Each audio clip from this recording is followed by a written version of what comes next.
ઘરમાં ઝાડુ છે? કોના કોના ઘરમાં ઝાડુઓ છે? અને ધોકા? પણ બધા આમ જોડથી જેના ઘરમાં ધોકાઓ છે મને કે ધોકા છે? હા પાડો ભાઈ. ધોકા છે? તો જે લોકો સોસાયટીની નીચે બેઠા બેઠા મોડી રાત સુધી જો માવો ખાઈ ખાઈને પિચકારી મારે ને,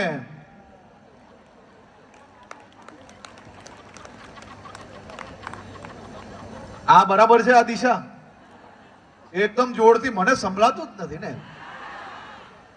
સોસાયટી નીચે આ ભાઈઓ બેઠા બેઠા મોડી રાત સુધી દો પિચકારીના કંઈક ને કંઈક થૂક હોય તો એને શું કરવાનું? બધાએ ભેગા થઈને એક ધોકો લઈને નીકળશો તો આમાંના એક બી વ્યક્તિ સોસાયટીની નીચે માવો થૂકવાની હિંમત કરશે? તો આ બેનો કામ હાથમાં લેશો? પાક્કું? ભાઈ જે મારી જોડે સહયોગમાં હોય હાથ ઊંચા કરે. બધા ધોકા લેશો હાથમાં? બરાબર. તો બોલો મા ઉમિયાની આપણે બધા જે બોલાવી આ વાતે બોલો, ઉમિયા માત કી. ધ્યાન રાખજો થોડું. હા, બંધ તો કરાવી લેશે. એ તો ધોકા પડે એટલે ભલભલા બંધ કરી લે.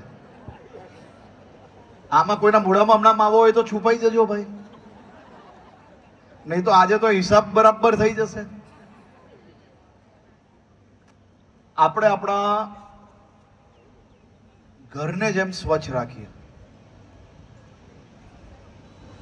પછી આપણે એવો વ્યવહાર તો ના કરાય કે આ ઘરમાંથી સાવની લીધી ને દરવાજો ખોલીને મેઇન ગેટની બહાર રે આવ્યો કચરો બહાર નાખ્યો. એવું તો કેમ ચાલે? જો આપણે આપણું ઘર સાફ રાખી શકતા હોઈએ તો આપણી બિલ્ડિંગોની નીચે આ માવાની પિચકારીઓ કઈ રીતે ચલાવી લેવાય? એટલી તો વ્યવસ્થાઓ આપણે સારી બનાવી જ શકીએ. અને એ માવાની પિચકારી ને એ ભીનું ને એ થૂકના કારણે કેટલીય બીમારી આપણા ઘર સુધી પહોંચે છે. તો આ બીમારીઓને રોકવા માટે આપણે કરવાનું શું છે?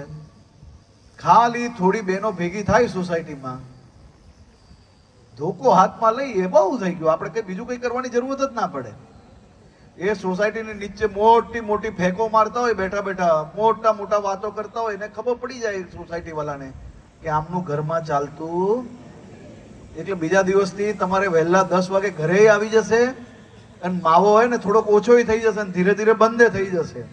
તો આપણે બધાએ આ દિશામાં બી કામ કરવાનું છે. મારી આપ સૌને વિનંતી છે, આ બધા જ સામાજિક વિષય છે, જે ગમે એક બે વિષય તમે હાથમાં લો, આ વર્ષે એની ઉપર કામ કરો. અને એ કામગીરી કર્યા પછી 5, 25, 50, 100, 200, 500 હજારો ઘરની અંદર દુઃખ દૂર કરનાર બહેનો તમે સૌ બહેનો બનો. મારી માતાઓને હું 2 હાથ જોડીને વંદન કરું છું. આપ સૌને અભિનંદન આપું છું. આપ સૌનો આભાર માનું છું. આભાર.